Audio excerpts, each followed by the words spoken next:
Hello, all you lovely, lovely people. This is Tom.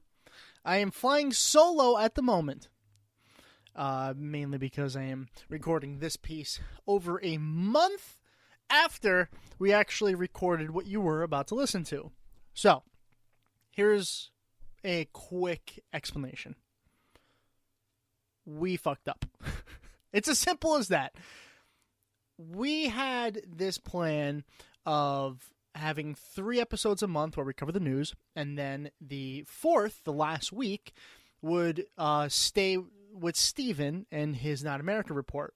And we had that all planned and recorded, but things happened to Austin and myself in our personal lives, which we've discussed in previous episodes, that kind of kept us from getting this episode out. So, what I have done is I have actually told Austin that I will edit all of these Steven episodes. That's right. So what you're about to listen to is an episode edited only by me. Austin has nothing to do with this one for the first time in this show's history. So I'm giving you a warning. It might not be as good as you're used to. It might be better. It's not going to be better. But I will try my damn best. And we'll see what happens. In a couple of days, if you're listening to this on release day, you will get part 2 of this, even though it's not really part 2, but the most recent recorded episode with Steven. So I guess I'm just here to say thank you for being patient with us. We're happy to be back. Also, I haven't done this in a while, but if you are a fan of the show and you would like to express that somehow, it would mean a lot if you go on iTunes or our Facebook page. Just search for Dumb All Over Podcast and leave us a comment and a 5-star review. Or 4-star if you don't think we're 5-star worthy. I mean, that's fine. 3 stars, now you're just causing problems, I think. 2 stars, who the fuck are you? And then 1 star, why are you listening to our show? Listen, I'm rambling already. I'm going to stop talking. I'm going to edit the episode. Or I already edited the episode. I don't know. Anyway, enjoy. All over. Contains strong language, strong opinions, and strong beer. It is not meant for children or for those who think they are children. You know who you are.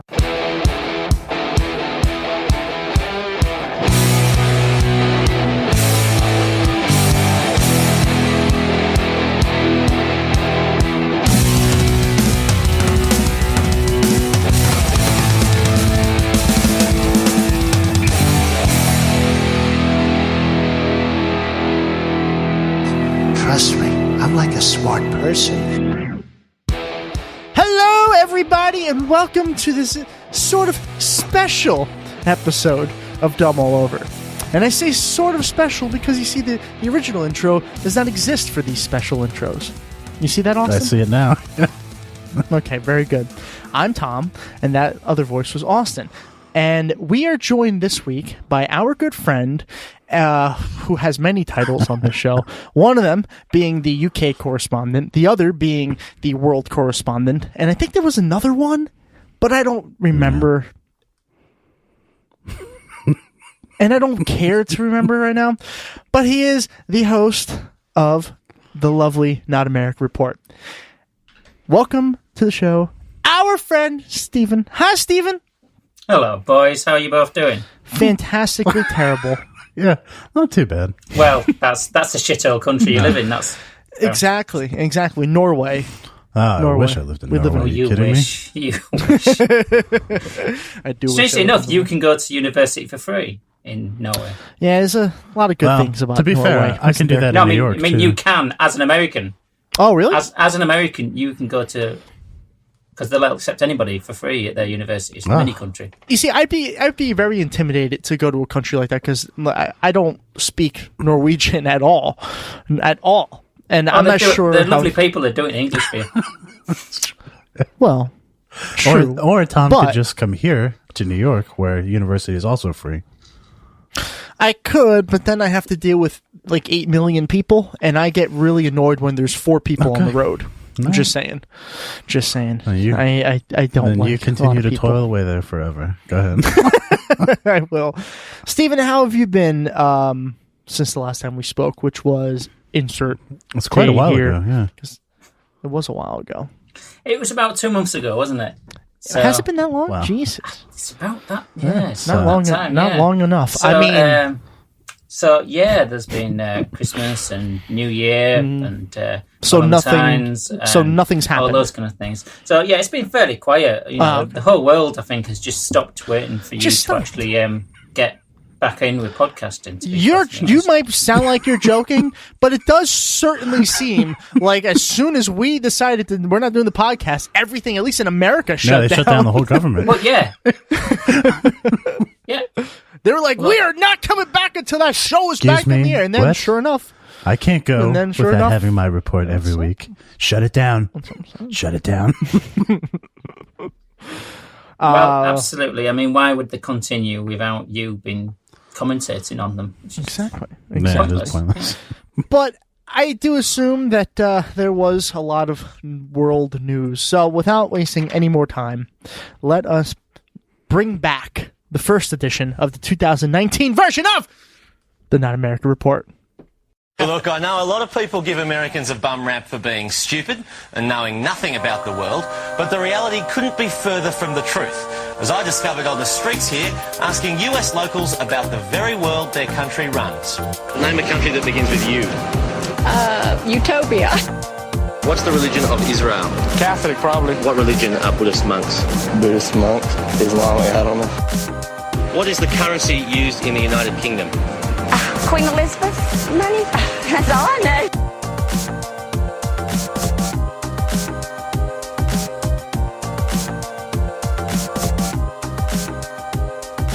Steven, what the fuck have we missed? And I know the answer is a lot. Yeah, there's been quite a lot happening with Brexit.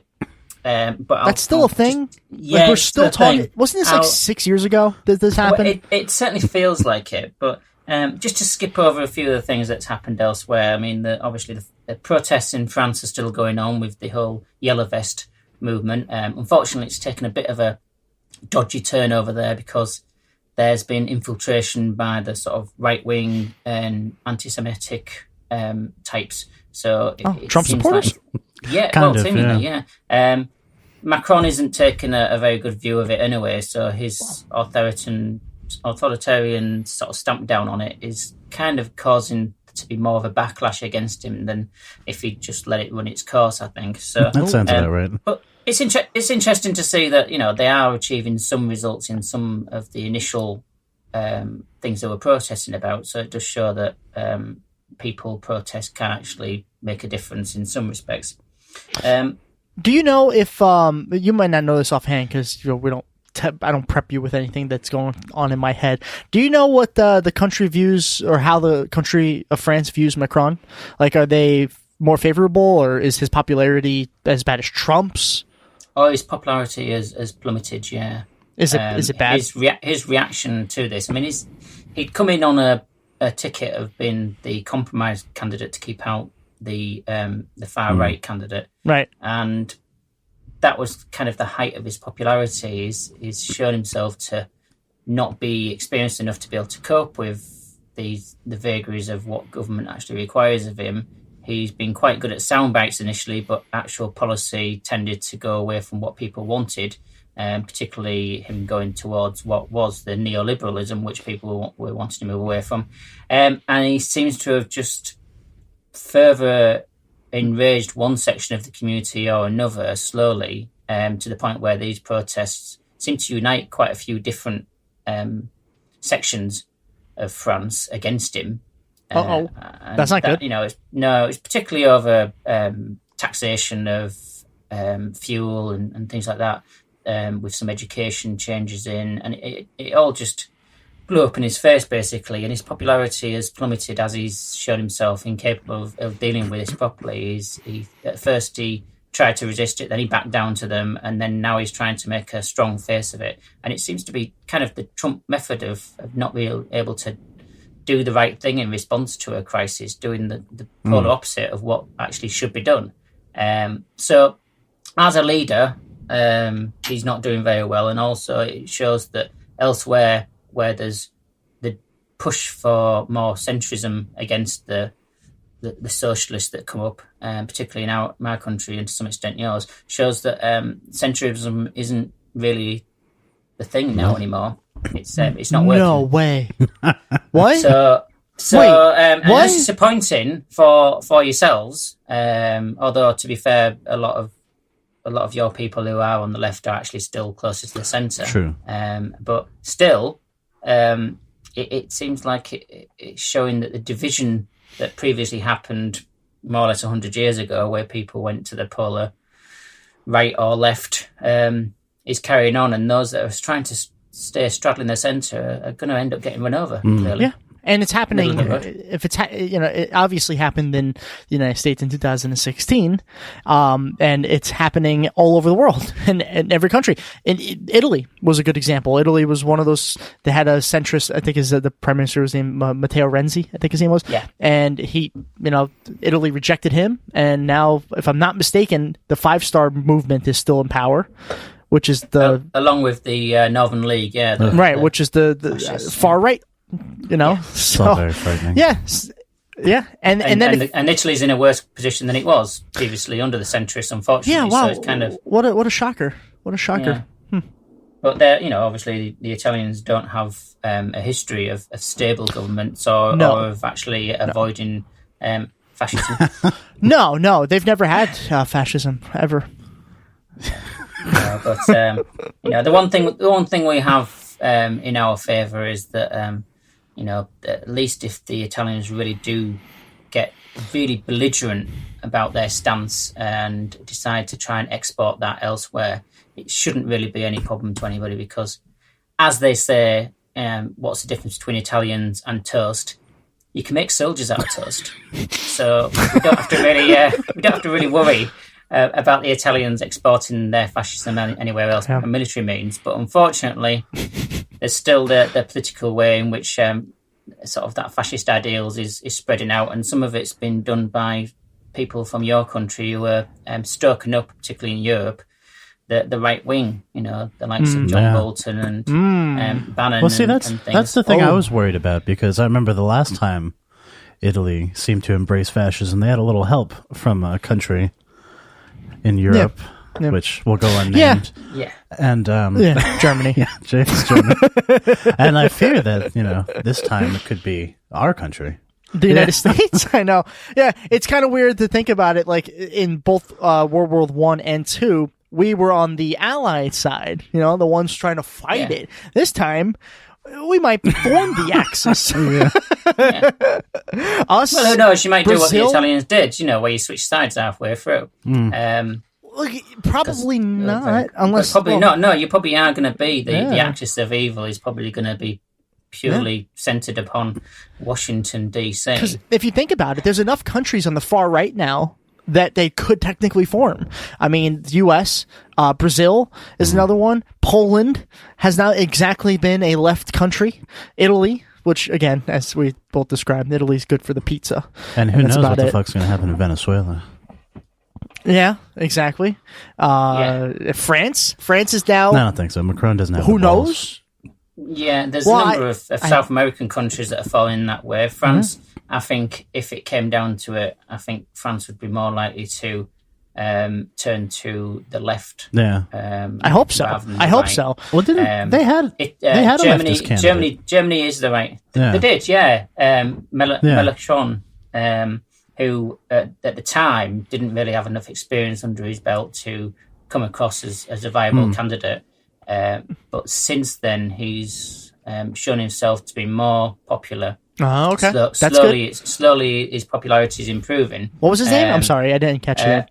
Mélenchon, I think his name is. And he's from the left, definitely, and more in the mould of Jeremy Corbyn. That's what I was saying. Wouldn't it be kind of amazing if in, like, I don't know when France has their next elections, but Yeah. If he and Jeremy Corbyn and maybe possibly President Sanders, that would be a imagine whole that. new All of a sudden you realignment get of global that right, politics. Yeah. right? Yeah, you get the countries that are moving. Well, but then it becomes I think it becomes more of a dangerous thing, because now you have the countries that are moving far right, and then you have them moving far left, and every time that seems to happen, the world goes to war.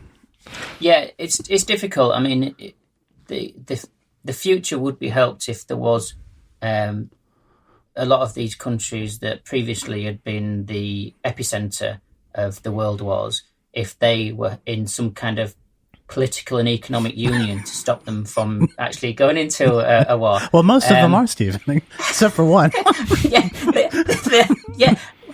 Weird. Who is that? Yeah. Who is that one, Stephen? Why don't you tell us who that one is? Well, weirdly enough, I saw a thing on Twitter that the campaign for the Republic of Ireland to leave the European Union, it was claimed that it was gaining momentum as far as a campaign. Just when Ireland is starting to actually make something of themselves, they're like, "Oh, by the way, let's leave everything that's good for us," and then. It's working so well for England, Ireland. Well for England. The problem was that the previous poll for opinions on the EU said that 89% of the population considered it to be a positive thing. Oh, okay. And the latest poll said that 92 did. Oh. So it's actually more popular than ever. Well, so it seems like we are doing one good thing by having this whole Brexit thing going on. That other countries are going, oh, actually, that's a bad idea to leave, isn't it? I do remember a few countries that formed the words pigs was the big topic of economic failures in the EU. One of them was Portugal, Ireland, Greece, and I guess the S would probably be Spain. Oh, Tom, can we make acronyms like that for all of the songs on animals? That'd be amazing. Okay, try dogs. Okay, instantly? I can't think of Denmark. Denmark's part of the EU, right? Probably. Yeah. Okay, so Denmark, but their economy's too good to be put.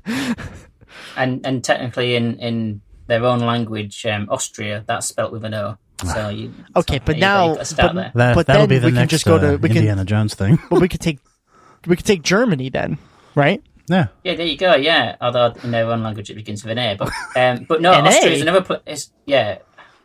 Really, Germany? Oh no, it's Deutschland. It's spelt with an A in French. Sorry.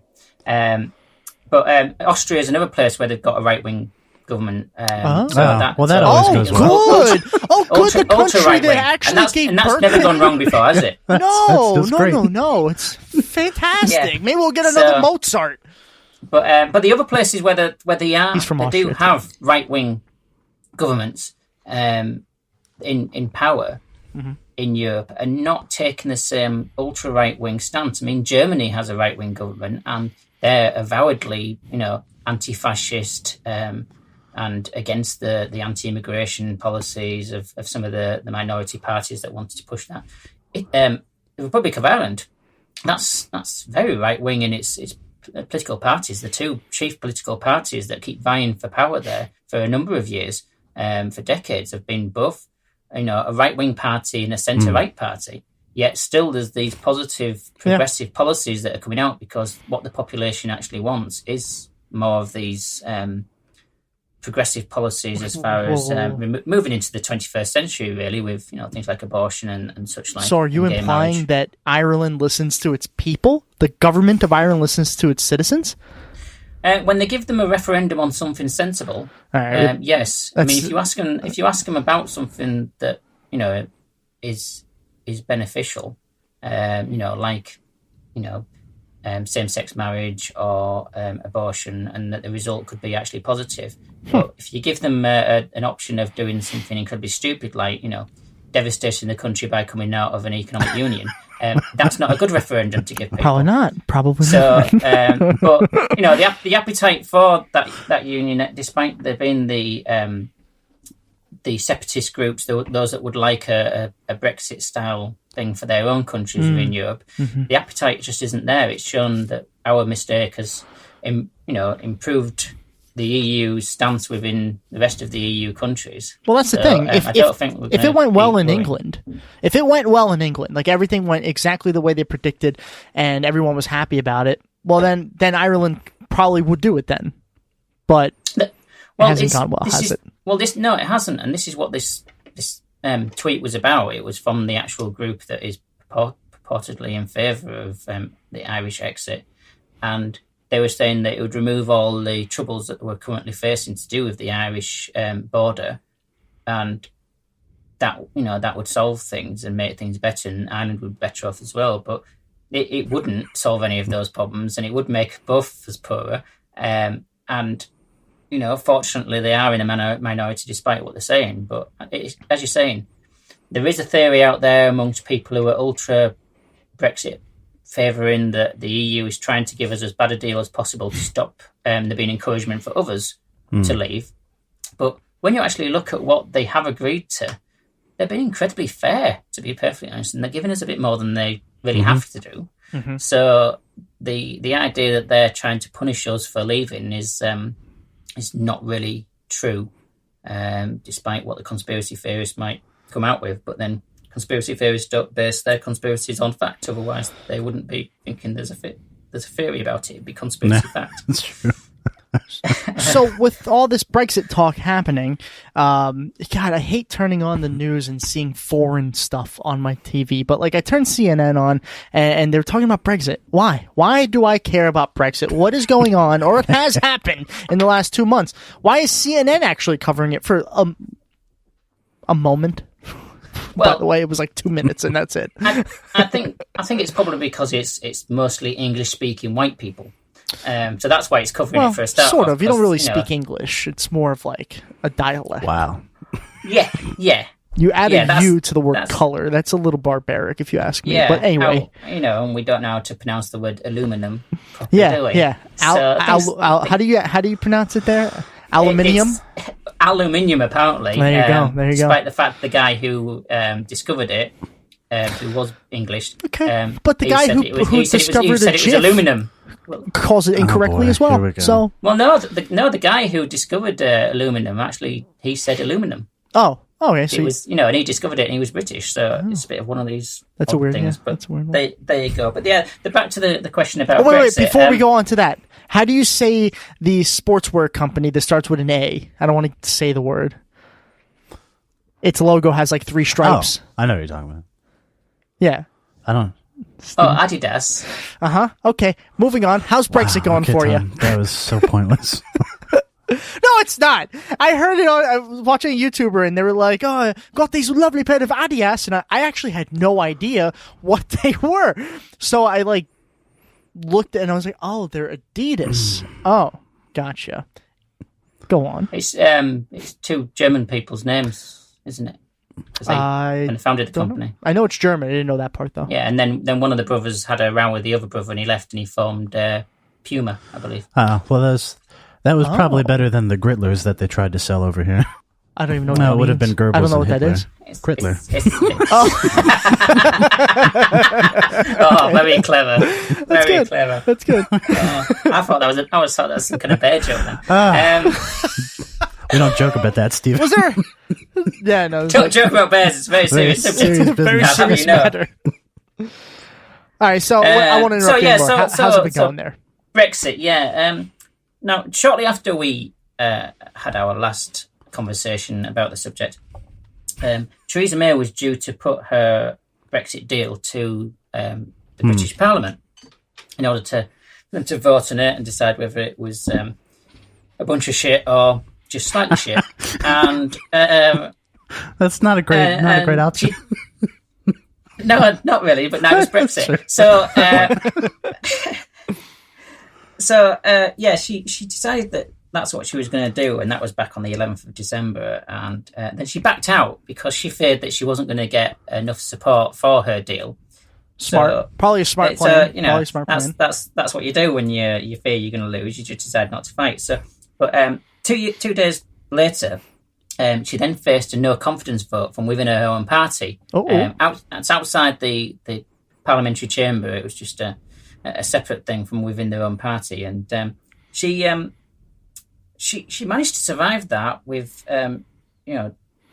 only 2/5 of the MPs voting against her. So I mean, that's a resounding bit of confidence in her leadership. That how that 2/5 of them didn't approve of her, but the others did. So she scraped through basically with around about 60% of the vote. So that's not a resounding success, but she managed to do that by handing out some peerages. So she was giving out like knighthoods and lord's titles and things like this. So she handed a few of those out. She also ended up getting so desperate that she promised to quit as the leader of the party before the next general election, so that people knew that they were going to get rid of her at some point. And that seems to have tipped the balance as well slightly. Not enough to actually get a high proportion of people supporting her, but enough to actually stay in her position. So that was fortunate. But then, based upon that, Jeremy Corbyn, on behalf of the opposition, put forward a no confidence vote against her government in Parliament a few days after then. Interestingly, most of these MPs, in fact, all of these MPs who had previously voted 2 days ago that didn't have confidence in her as the leader of the party, suddenly decided that they did have confidence in her as the leader of the government of the country. So weird. Yeah. That's so weird. So it's almost as if their party is more important to them than the rest of the country. Of course. Now, as far as priorities go. So let me just ask you.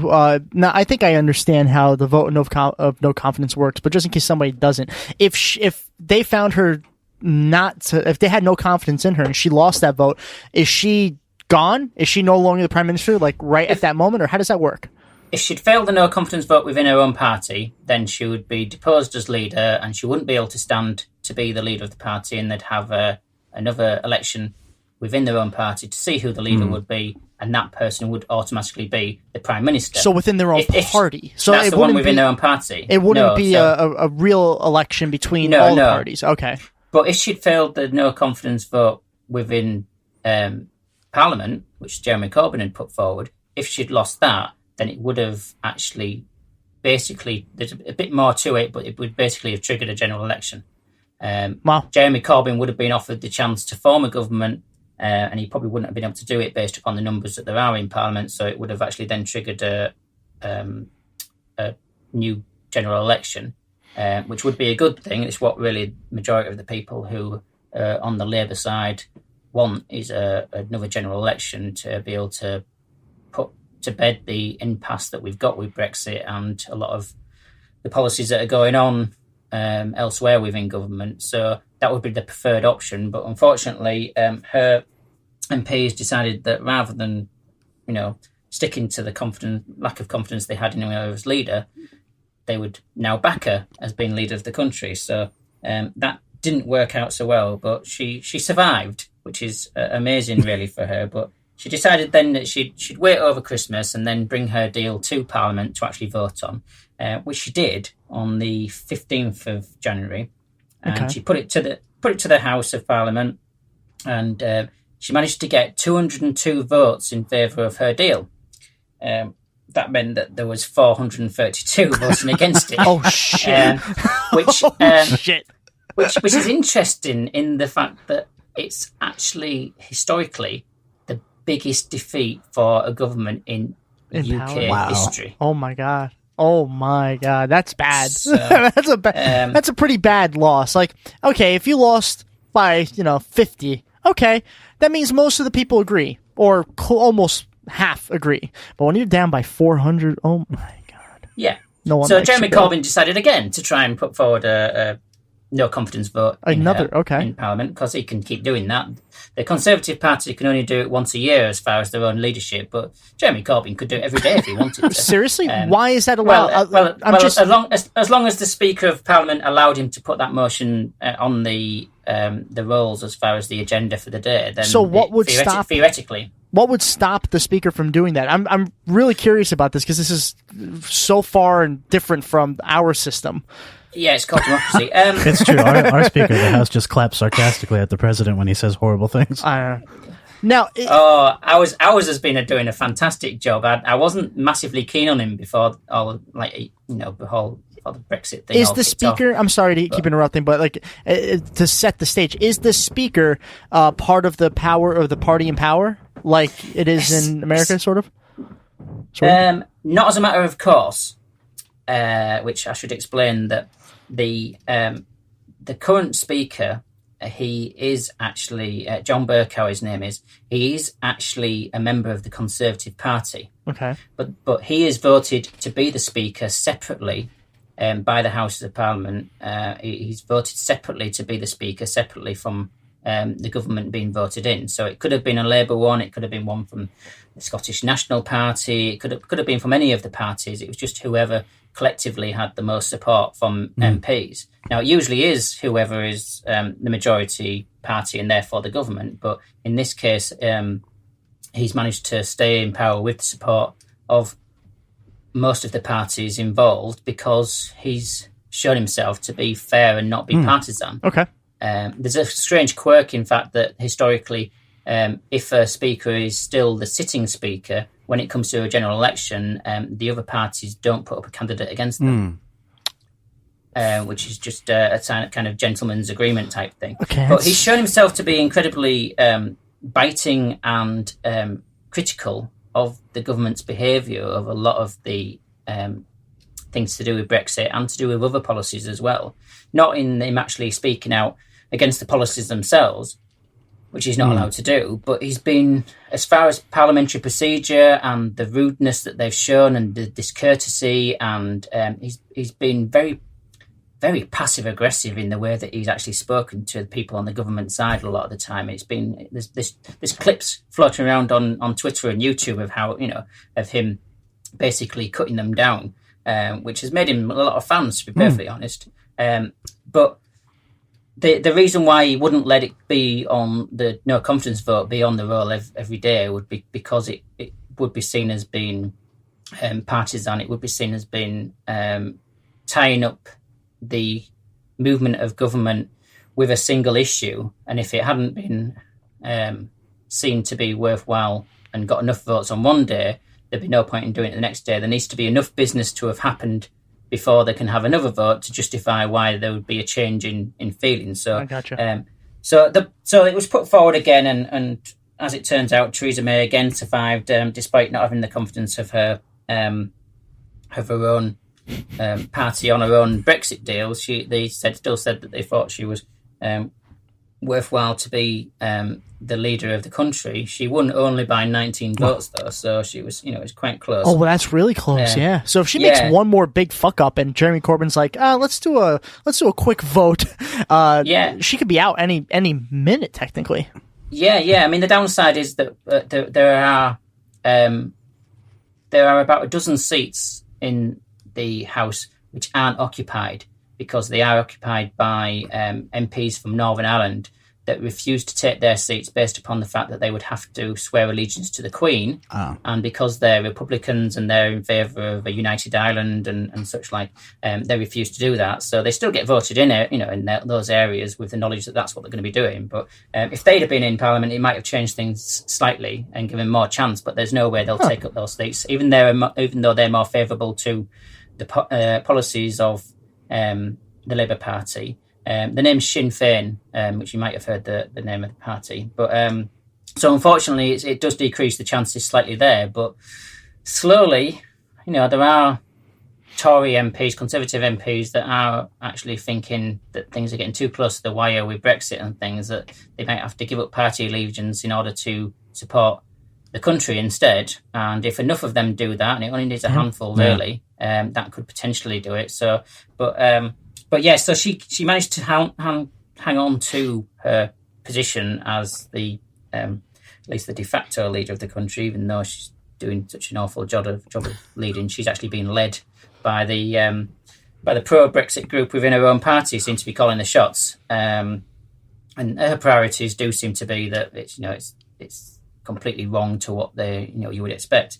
But at the end of January, there was 2 votes put to Parliament about what was going to be happening with the Brexit deal, since she'd lost the vote. Now, one of those was about the backstop with regards to what's going to happen if there is no agreement sorted out between the EU and the UK, what will happen with the Northern Irish border, because obviously that's a physical border, the only one we've got, and it could potentially create problems if it was closed or there was needing to be any customs checks and things. So there's an agreement put in place that there's a default if nothing else is arranged, which is just sensible, really. But there's people now pushing back against that, saying unless that is removed, they're not going to support her deal. Now, the problem is they've gone through every other permutation and option with the EU about what could be done instead, and every single one of them has been very carefully investigated and rejected. Wow. So it meant that Theresa May was held to this, she decided to honour this vote in Parliament and go back to the EU and speak to them about the alternatives that have been come up with, despite the ones that they'd been ones that had already been considered.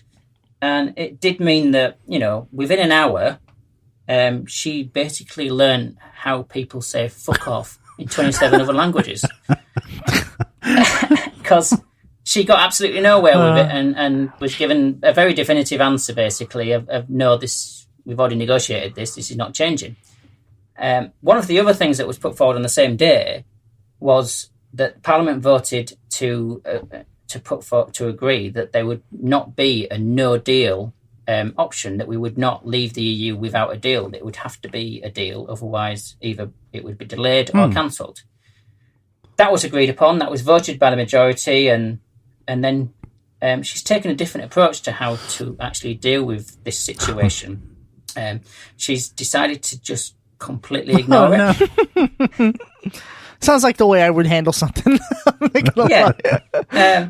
So just the other day, late last week, thankfully the MPs had decided not to give themselves the week and a half holiday they should have been having, and decided to actually go into work, since there was some important things going on, which was good of them, really. So just the other day, there was a motion put forward again to endorse her approach to Brexit. So it was basically, backing her again on whether they thought she was doing a good job. Now, this is obviously something you might remember. I've just said that it's twice been put forward in front of Parliament, and they said no each time. Surprisingly, they said no again. Wow. 303 MPs basically told her no. So that didn't go down well at all. But she's decided to just vow to stick to her strategy, because obviously it's going so incredibly well. Which it always shocks me when political figures do this. Like, they're an extreme, like either a bill that they're trying to propose is extremely unpopular, or themselves are very unpopular, but they still go and try to do these things. Like, I have no idea what you're talking about. It just shocks me. It's so stupid. Like, you got to change up a little, right? Play to their base, you see. That's what they're hoping, that if they stick to it and play to their base, that the other people will either come around or they will forget about the fact that they've been so pig-headed about something that was vastly unpopular. Despite having, as in your country, despite having the mass media on the side of the neoliberalism and capitalism and the conservatives, still she's not getting a good press, basically. Really? There's still some of them trying to turn around and blame Corbyn for it. Of course. Which is a bit strange since... So, yeah, it's actually entertaining in a sick way to try and work out, how they're going to try and make these things Jeremy Corbyn's fault. Of course. Because he's not in government, and she was saying that she wanted to have a cross-party discussion with him about how to go forward with Brexit, and he said, that's going to be a bad conversation for her. Like, what do you think we should do? Not do it, bitch. Yeah, well, he's in. The Labour Party is in favour of going through with Brexit, because that's what the decision was for the referendum. But they're in favour of going forward with it in a way that actually wouldn't completely destroy the country. Well, that'd be nice. So, but if they had their choice at all, would they still say yes to Brexit? Like, if it was their choice? Well, the manifesto says that they will honour the commitment, so they will go ahead with it, but they'll do it in the softest way possible. So, two of the things that get mentioned quite a lot when talking about Brexit is the customs union and the single market. You talk to people about Brexit, and particularly people who are quite impassioned about being in favour of Brexit, and you ask them about the single market and the customs unions, and they'll really not have a clue what they actually mean, to be perfectly honest. That's good. That's good. Yeah. So the single market means we all work to a common standard to make sure that the goods and services are actually advertised at the same level and achieve the same standard. So that means if you buy something in France, it's going to be the same quality as if you buy it in Germany or buy it in Ireland or UK. Okay. The customs union means that you can actually buy these things from these countries and get them imported, and it's not going to cost you any extra money for taxes to come through the borders. So that's basic principle of it. And Labour is in favour of maintaining both of those things because without them, the country is fucked. So that's very easy for you to just like nod your head out and say, Austin. But there are quite a lot of people in this country who don't realise that. Maybe I should have explained it to them at the referendum time. But I don't think that would have gone down well. But No. So the Labour Party basically does have this already in place as an option, and despite the criticism by Theresa May in Parliament every week saying that Labour doesn't have a plan, it does have a plan.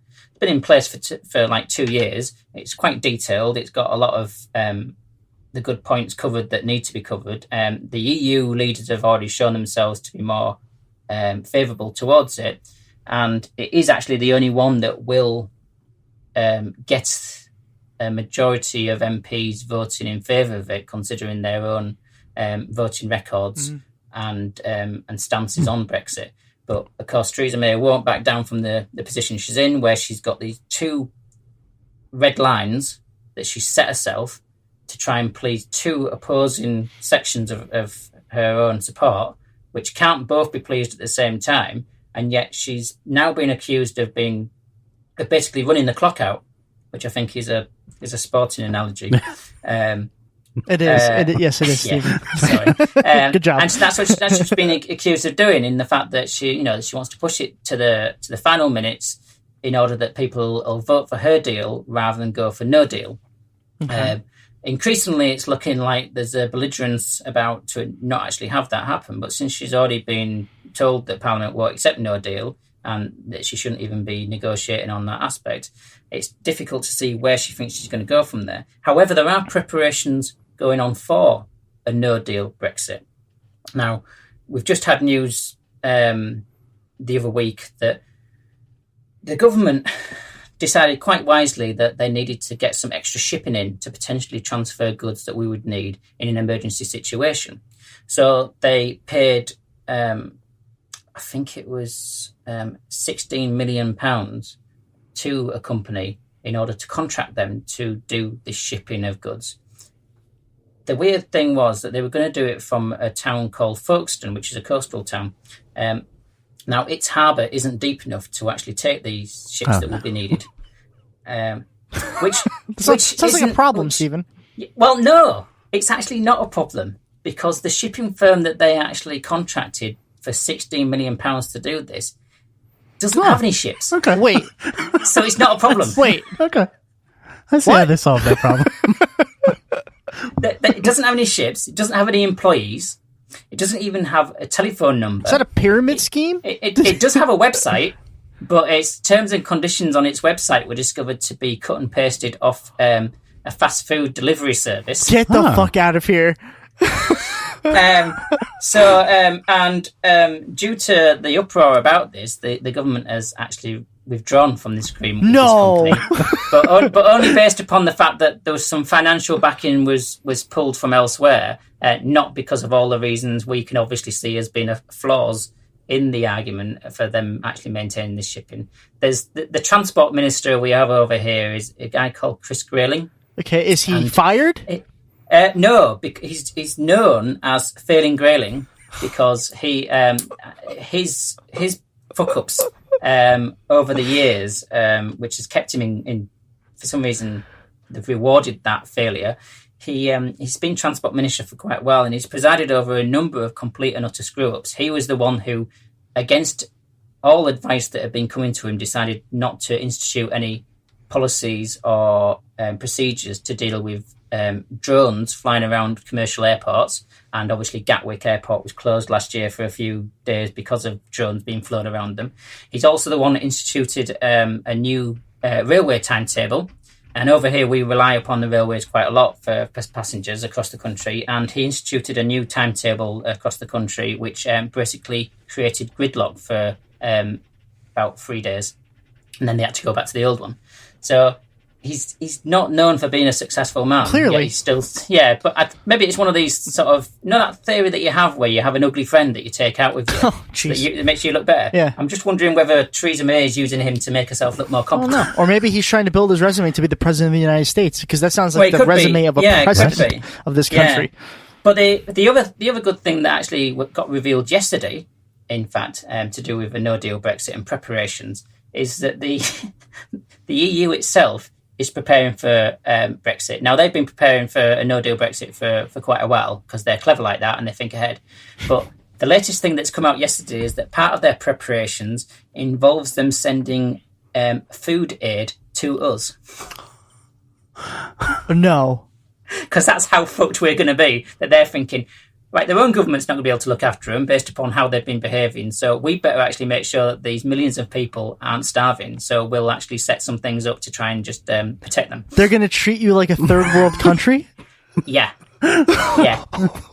Wait, this is the greatest thing I've ever heard. Yeah. Though we might not need it, because another one of the very competent ministers that there is in government is the International Trade Secretary. What's his nickname? Well, it's Liam Fox is his name, so you can try and work out whether you like him that. What the fuck's you saying to me? He's been making a complete fucks up of it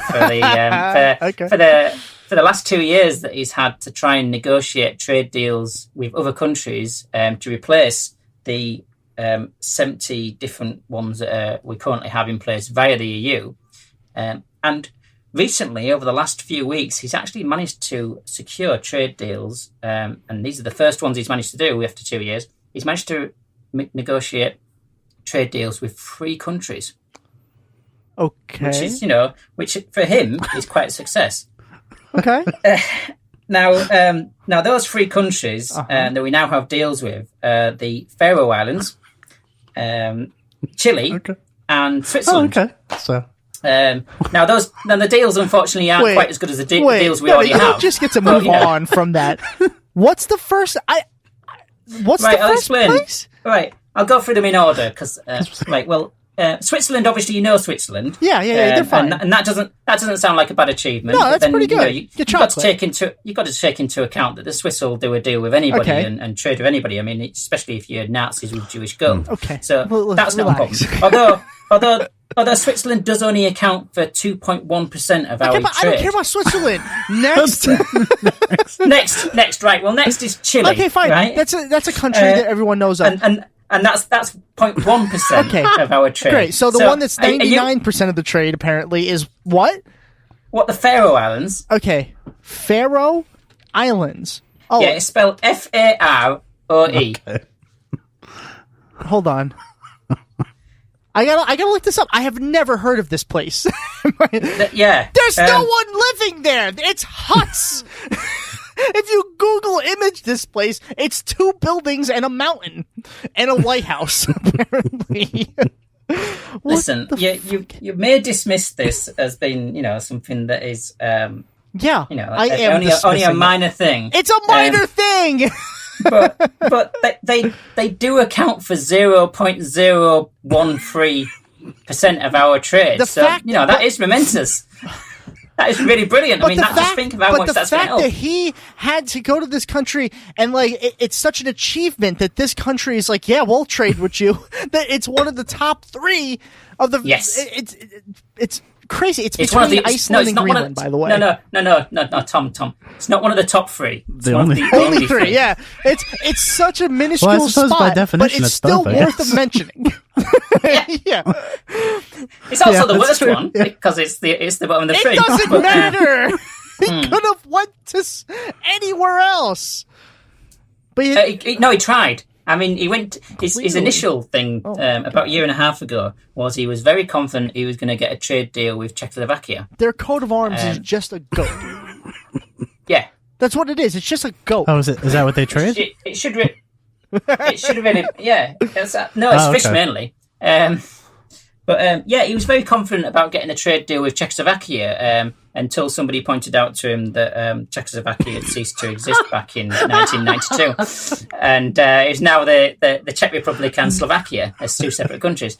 So he's not been doing particularly well. And I believe that the news reports are saying that yesterday the attempt to get a trade deal with China have collapsed. Yeah, no kidding.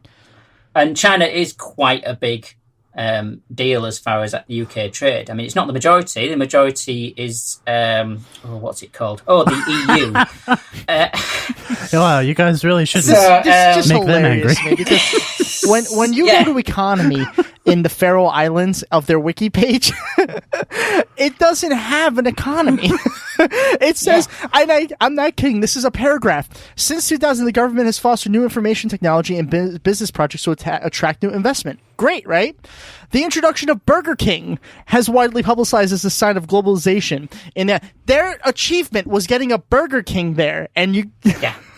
Yeah. I can't. Yeah. This is where we're at. I mean, I suppose in some ways, Brexit could be seen as being a success because we were doing a lot of trade with the EU, and now seemingly they're going to give us fish. Free. And you're going to get fish. You're going to get 33% of their economy is fresh or chilled fish, excluding fillets, by the way.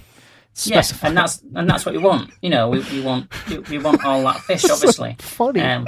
Because we're not an island surrounded by our own fishing. Oh, yeah, no. You've never. Yeah, there's no water around an island. How are the trade talks with the USSR going? Well, it's interesting you should say that because I think the answer to that was niet. Okay. So 11% are salted and dried fish. Wow. Whoa. You guys are gonna get some fish.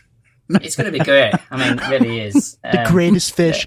I have found the greatest fish in the Faroe Islands.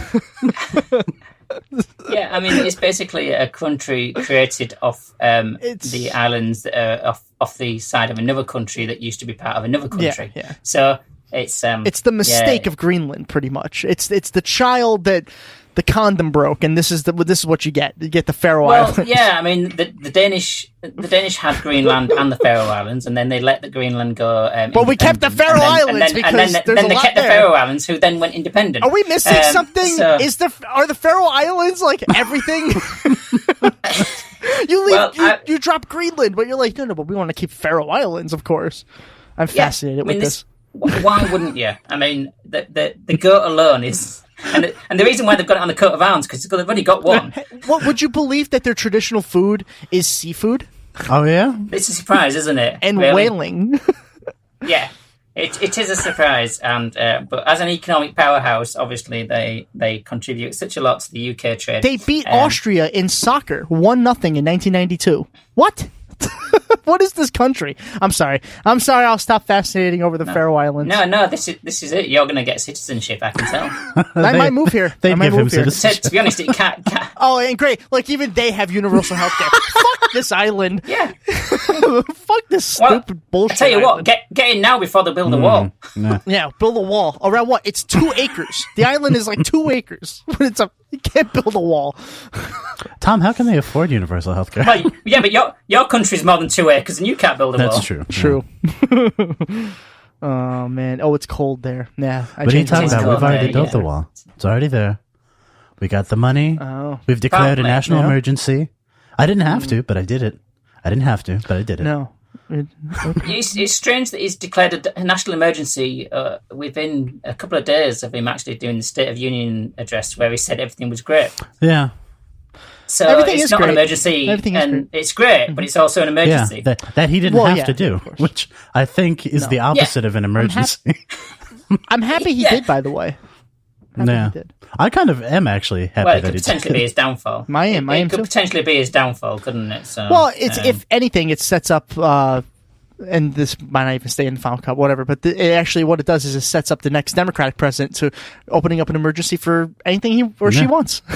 yeah, like healthcare, like healthcare, or the climate, or which actually is education, a global or gun emergency. violence, it Yeah. just means that the electoral college. Yeah, that would be nice to get rid of that.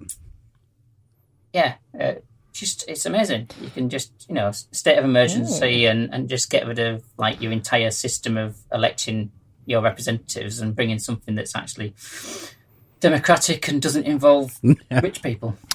Nah, we'll see. But They'll be maybe thrilled that about won't that. happen. I mean, yeah, that's exactly what he wants. But so yeah, those are the great deals that we've managed to get out of Brexit. They're not as good a deals as we've currently got. Even with the Faroe Islands, we've currently got a better deal than the new deal that they've just negotiated. So it gets even worse than you would expect, Tom, to be perfectly honest.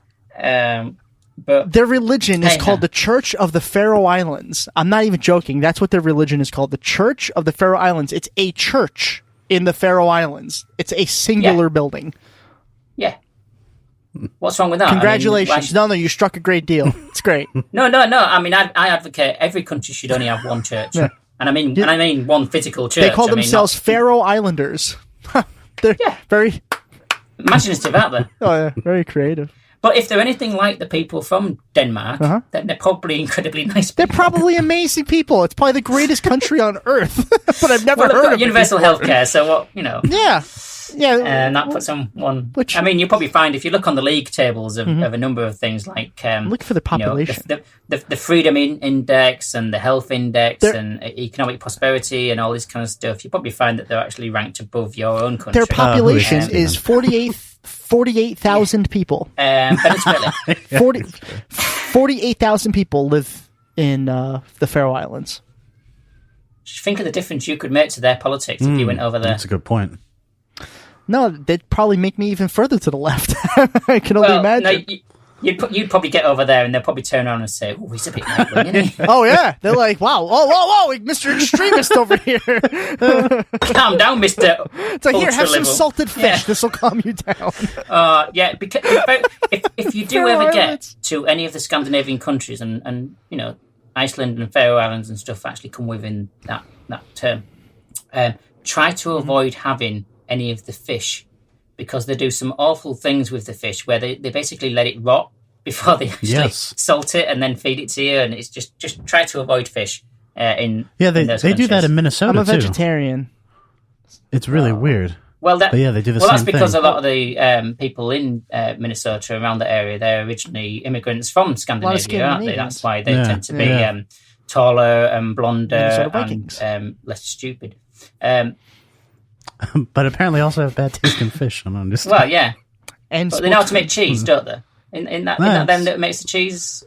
Wisconsin makes Wisconsin. cheese. No, that's Wisconsin. Off, but that's okay. Hey, listen. Yeah. It's okay. You know a lot more about this country than I do. It's not really hard, is it? I can spell its name for a start off. No. I'm still studying up on the Faroe Islands right now. This is incredible. At least you've given him something to obsess over for the rest of the day. It's something to distract him. Yeah, he's going to be applying for citizenship, I'm sure. And that's going to... This was a mistake. Yeah. Well, I want you to get dual citizenship of the Faroe Islands, and every time you need some healthcare, you can. Oh no, you can't because you don't like flying. But you go by I was going to say, if anyone from the Faroe Islands is listening to our show, but then I stopped myself and said they probably don't have electricity, so I'm not going to say They might be playing it in Burger King. In Burger King. I wonder if everything's there's fish fillet. Oh no! You can have the fish burger. You can have the fish fries. Wait, why is their symbol a fucking goat? Because they own one goat. And they're so proud of this one goat they own. That's actually their prime minister, so don't mock. and she's doing a lot better job than my fucking prime minister is. I'd vote for the goat. Are you kidding? She's certainly a lot less stubborn. If it's the Trump or the goat, it's the goat, man. Certainly a lot less. I'm not talking about Tom stubborn than my prime minister. Her approach to negotiations is to go back to the EU and basically tell them what she's already told them, but in a slower and louder voice. Which yeah, like which what yeah, racist which is the people way do that to English Asian people people. often behave when they go to foreign countries. They think it's just a matter of speed and volume. Or a Chinese restaurant. You have to see Americans at Chinese restaurants. I will take the egg roll. It's like, and then the person just responds, "Yeah, okay, I'll give you." Yeah, the they normally egg speak roll." better English than the actual customers do. Absolutely. Especially where Tom Especially is. around Yeah, Yeah, because you go just in said there and you go in next to Can I get me some of this, what do you call it, chung chow mein? And then they're like, yeah, I'll give you the noodles next. Well, it's when they go in and they ask for the cream of some young guy, and then they don't realise it's funny.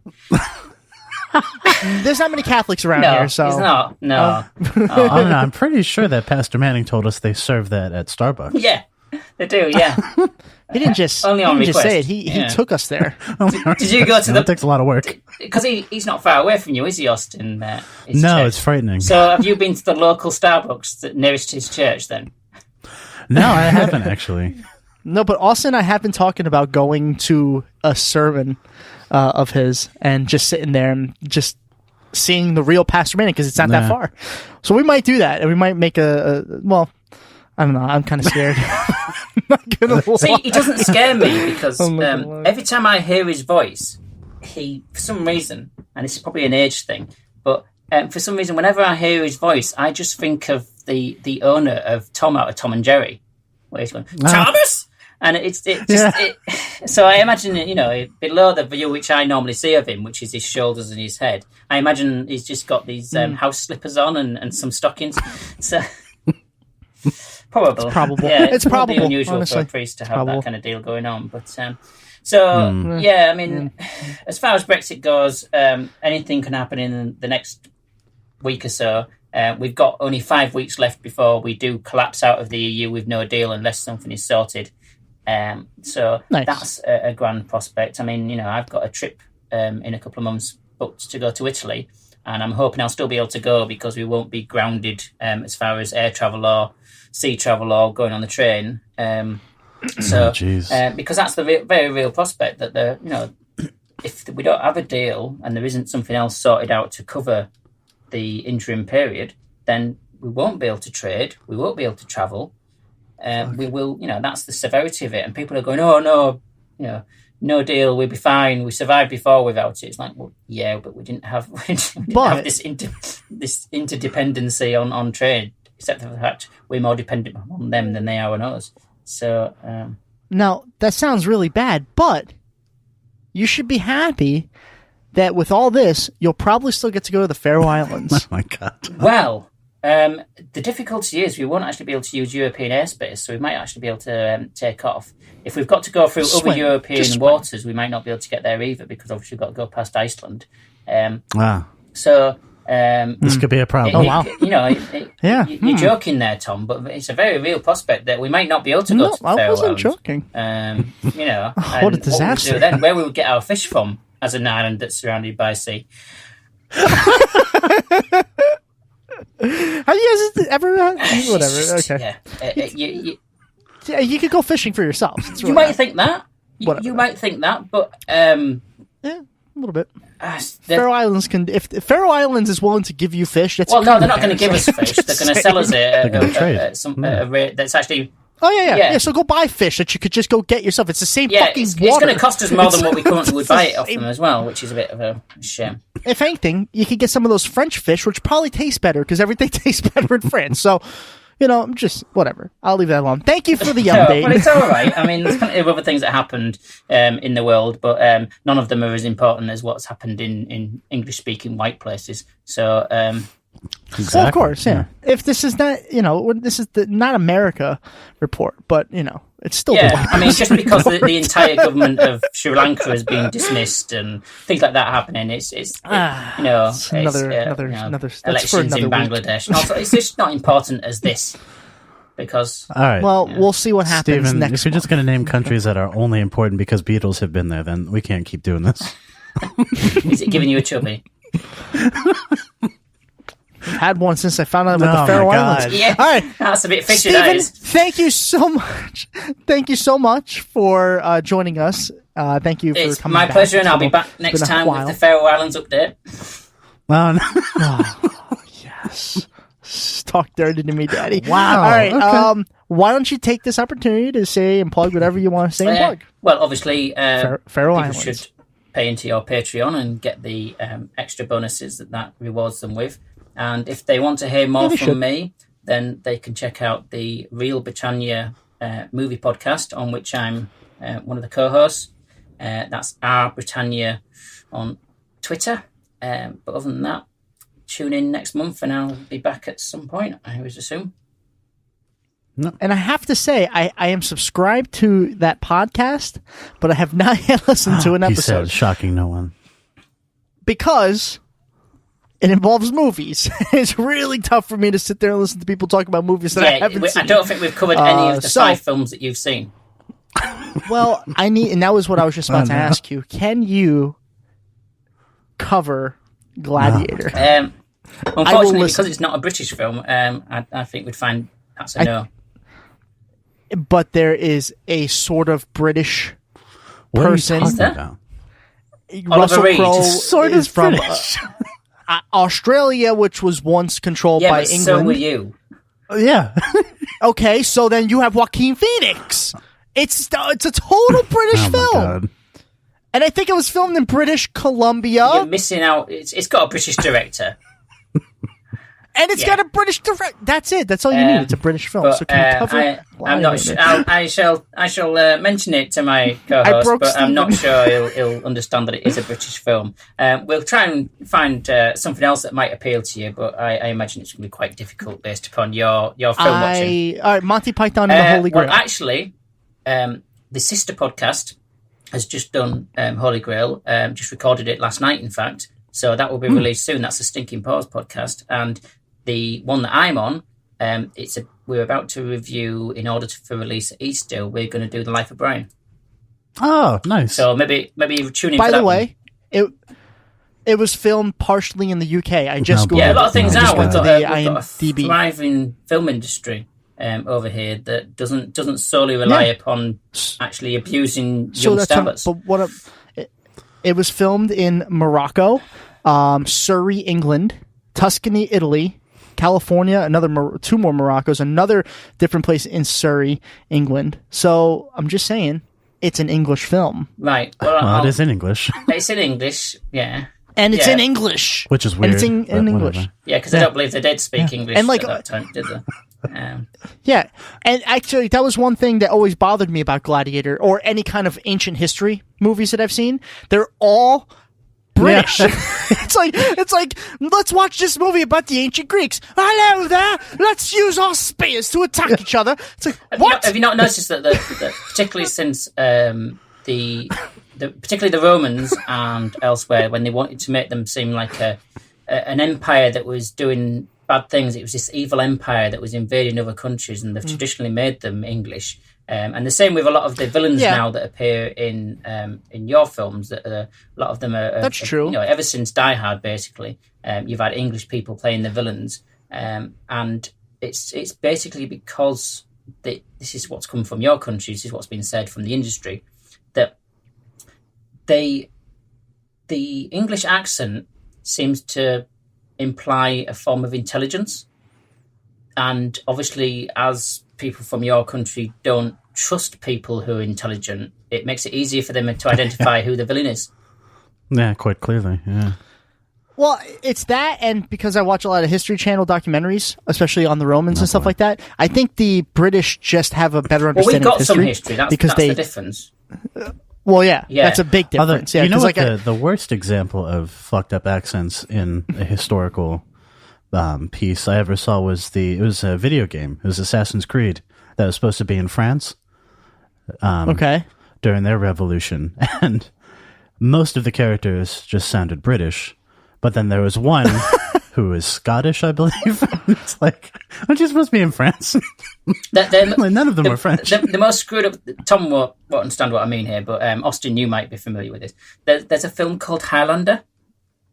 Oh no, Highlander, right? Which has got which has got Christopher Lambert, who's a Frenchman. Playing. Wait, hold on. Before you go on, why would you think I haven't seen this? Who plays the music in that song? Well, I know you like the music, but because of Queen, but I didn't.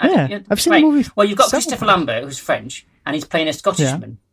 Meanwhile, you've got he's French. I didn't know that. Meanwhile, you've got really. Meanwhile, you've got a Scottishman, one of the most famous Scottish people around currently, which is Sean Connery, and he's playing a Spaniard. That's right. I never thought about that. As we know, any accent that Sean Connery does, no matter how Scottish it is, it still is appropriate for the role. I mean, Hunt for Red October, he played a Russian, but still incredibly Scottish Russian for some reason. No, it just works seemingly, but he just can't do accents, obviously, apart from his own. But no, I think that the trick is that there is an idea that the English accent denotes some form of authority as far as education, and if they're telling you about some historical fact, it seems to be easier to believe it if it's coming across as being in an English accent, unless it's about your own country, and obviously then you use your own accents. But otherwise, it seems to be that using an English accent is the way to actually get across that this could actually be true. Rather than if it was told to you by one of your countrymen, you go, really? Is that actual fact? I'm not sure. I'm going to have to listen to a history podcast about things to find out whether that's true or not. Do we know any history podcasts at all, guys? We know one that I can think of off the top of my head. Yeah, that would be Pod and History X, would it? No. Don't go there for facts. What are you crazy? No, but it's probably more factual. Citation needed. It's probably more factual than the rest, anyway. More citation needed. Yeah, they're very good. Yeah. So yes, I think that's where it all comes from as far as history and stuff. We are deemed to actually know history because we've lived more of it, sort of thing. Stephen, thank you for coming on. And like I said, we will be back in touch, and we'll have you on next month to give us another update on the world. Thank you very much. My pleasure. Thanks, man. Take care. Once again, thank you so much for listening. As always, you can find us on Spreaker.com/DumbleOverPod. We're also available on iTunes. Just look up DumbleOverPod. We are on all the social medias, starting with Twitter @DumbleOverPod, Facebook @DumbleOverPod, and of course, there's Instagram. And you guessed it, it's @DumbleOverPod. We are also on Patreon, so check out our Patreon. At patreon.com/DumbleOverPod. And if you're interested in buying some merch with some special logos, you can check that out at tpublic.com/user/DumbleOverPod. Thank you, and we'll talk to you next week.